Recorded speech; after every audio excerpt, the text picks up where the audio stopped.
Lady విలన్గా దివ్య. నిజంగా దివ్యని చూస్తే అసలు చిరాకేస్తుందండి. ఆమె గేమ్ ప్లాన్ ఏంటో నాకు అర్థం కావటం లేదు. అసలు చూసే జనాలు కూడా ఆమె వస్తే స్కిప్ చేసేస్తున్నారు. ఎందుకంటే ఆమె మైండ్ గేమ్ ఆడుతుంది, తన కోసం ఆడుతుంది, కరెక్టే ఆడుకో. మరి ఇమాన్యుల్ కోసం ఎందుకు ఆడింది?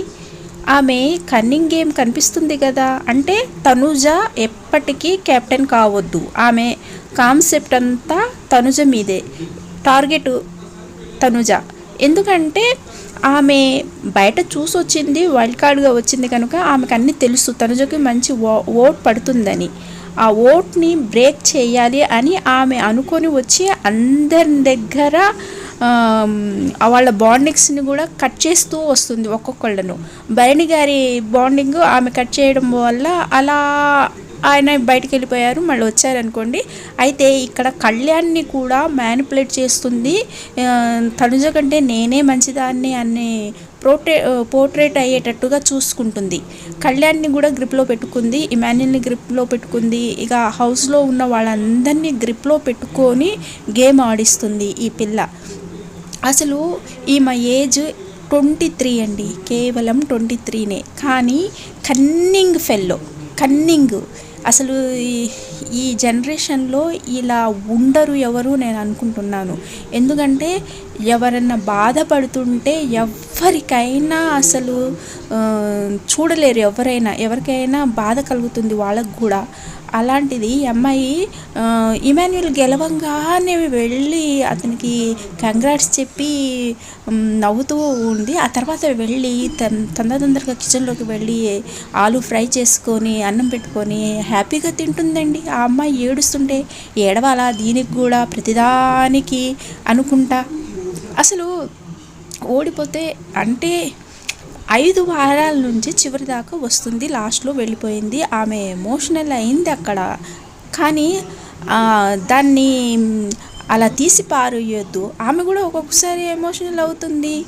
చివరి దాకా వచ్చి కష్టపడి లాస్ట్లో ఆమె వెళ్ళిపోతే ఆమెకి ఏడుపు రాదా, బాధ కలగదా? కనీసం బాధ అనేది ఉంటుంది ఎవరికైనా మనిషి అన్న తర్వాత.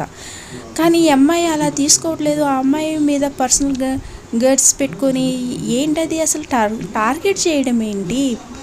బయట జనాలు చూస్తున్నారు, కెమెరాలు ఉన్నాయి, నా గేమ్ ఏంటి అని కూడా ఆమె చూసుకోకుండా ఆడుతుంది. ఇది కరెక్ట్ కాదు, చూసే వాళ్ళకు కూడా చిరాకేస్తుంది ఏమని చూస్తుంటే. ఆ తర్వాత కళ్యాణ్ దివ్యకు ఎదురు తిరగలేకపోతున్నాడండి. నిజం చెప్పాలంటే ఆమె కళ్యాణ్ని కూడా మ్యానిపులేట్ చేసింది. ఆ శ్రీజ వచ్చిన తర్వాత వీళ్ళిద్దరికీ ఏదో చెప్పిపోయింది. అందువల్ల తనుజకు దూరంగా ఉంటున్నాడు. ఆయన సింగిల్, నా గేమ్ నేనే ఆడుకుంటా అన్నట్టు ఉంటున్నాడు. కానీ అది చూసే వాళ్ళకు కూడా బాగలేదు. ఎందుకంటే దివ్య టాస్క్ నుంచి తీసేసినా కూడా గట్టిగా మాట్లాడలేకపోయాడు. నేనే నిన్ను తీసేసిన అన్నా కూడా ఏం మాట్లాడటం లేదు ఆ పిల్లోడు. కళ్యాణ్ని టాస్క్లో కూడా చీట్ చేసింది. నేను తనుజను కాపాడతానని చెప్పి స్టూల్ తీసుకొని ఆ తర్వాత ఇమాన్యుల్కి సపోర్ట్ చేసింది. ఆమె గేమ్ ఆమె ఆడుకోవచ్చు, కానీ ఆమె తనుజ గెలవద్దు అని ఆడుతుంది. అసలు ఎంత కోపం పెట్టుకుందంటే ఆ అమ్మాయి, అసలు ఆ అమ్మాయి మీద మరి ఎందుకు పెట్టుకుందో ఏంటో ఎవరికి అర్థం కావడం లేదు. తర్వాత రీతు మాత్రం సూపర్గా గేమ్స్ ఆడుతుందండి. కానీ చివరిలో ఆ ఫజిల్ గేమ్లో ఎందుకో మరి అది చేయలేకపోయింది. ఇక ఇమాన్యుల్ కెప్టెన్ అయ్యాడు. ఆ తర్వాత తనుజకు కూడా సపోర్ట్ చేసుకుంటూ వస్తుంది. ఒకానొక దశలో అసలు తనుజ ఏంటి ఇలా అడుగుతుంది, నువ్వు గివప్ ఇవ్వు అని అనిపించింది ఆ అమ్మాయి చూస్తే. నువ్వు గెలువు, ఈసారి నేను గెలుస్తాను అని ఆ అమ్మాయి చెప్పే విధానం ఉన్నది చూడండి. అసలు రీతు చాలా బాగా నచ్చేసిందండి. అసలు ఆ అమ్మాయి ఆడటం కూడా బాగా ఆడుతుంది, చాలా మంచిగా సపోర్ట్ చేస్తుంది అందరికీ. రాము రాథోడ్ కామెడీ చూస్తే అందరికీ నవ్వు వస్తుంది. ఆటలో లేనట్టే ఉంటాడు కానీ అప్పుడప్పుడు కామెడీ కూడా చేస్తుంటాడు. తనుజ వచ్చి నువ్వు స్టాండ్ తీసుకొని నీ గురించి నువ్వు మాట్లాడరా, నువ్వు ఎందుకు గివప్ ఇస్తావు అంటే, మరి నువ్వు వెళ్తావా, నువ్వు ఉండవా ఈ గేమ్లో అంటాడు. నిన్న ట్రైన్ గేమ్లో కూడా చాయ్ చాయ్ సమోసా సమోసా అనటము, ట్రైన్ నెంబరు వస్తుంది అని అనటము, అవి కూడా చాలా ఫన్నీగా ఉన్నాయి. అవన్నీ ఎపిసోడ్లో వేయలేదు, కానీ అక్కడక్కడ కామెడీ చేస్తున్నాడు. ఆ పిల్లోడు ఎందుకో ఉండలేకపోతున్నాడు అక్కడ. ఆయన బయటికి వెళ్ళాలనే ఉంది రాము రాథోడ్కి, కానీ గేమ్ మాత్రము అన్ని టాస్కులు మంచిగా ఆడుతాడు, అర్థం చేసుకుంటాడు, అన్ని గేమ్లు మంచిగా ఆడుతున్నాడు. తనుజకు కూడా సపోర్ట్ చేశాడు. ఇక భరణి గారు ఈసారి బాగా నచ్చేసారండి, ఎందుకంటే ఇప్పటికైనా ఆయన గట్టిగా మాట్లాడారు, అది కావాల్సింది భరణి గారి దగ్గర. ఆయన గట్టిగా మాట్లాడగలరు, పాయింట్స్ మాట్లాడగలరు. అసలు ఆ దివ్య మ్యానిపులేట్ చేసుకొని దానికి అసలు ఏమంటారు, అసలు మందు పెట్టిందంటారు ఊళ్ళలో అయితే, అలా చేసుకుంది తన చుట్టూ తిరిగేటట్టుగా. ఆమె వచ్చిన దగ్గర నుంచి భరణిని వదిలిపెట్టట్లేదు. అసలు తనుజతో మాట్లాడితే చాలు అసలు ఏం లేదు, రగిలిపోతుంటుంది. అసలు ఆమెను చూస్తేనే రగిలిపోతుంది. అది సీరియల్లో ఎలా చూపిస్తారు, అది జుమ్ జుమ్ అని అలా పెట్టొచ్చు ఆమె పైన జూమ్లు, ఆమె చేసే సీన్స్కి. అసలు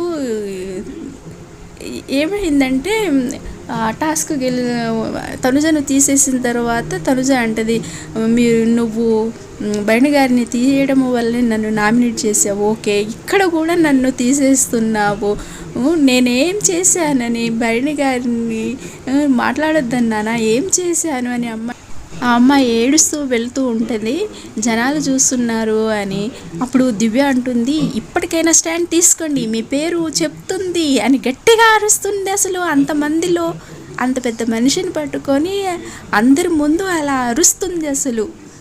ఆ తర్వాత కానీ భరణి బాగానే క్లాస్ తీసుకున్నారు. ఏంటి అలా అరుస్తున్నావు, ఇప్పుడు ఒక్కసారి కాదు ఇప్పటికి చాలాసార్లు నా మీద ఇలాగే అరుస్తున్నావు, నేను స్టాండ్ తీసుకోవడం ఏంటి, మీరు గొడవ పెట్టుకోను, ఆ అమ్మాయి నా పేరు తీసింది, మరి నువ్వు కూడా పేరు తీసి మాట్లాడొచ్చు కదా, నన్ను మాట్లాడమంటావేంటి అని ఆయన బాగానే ఆమెని దివ్య పైన అరిచారు.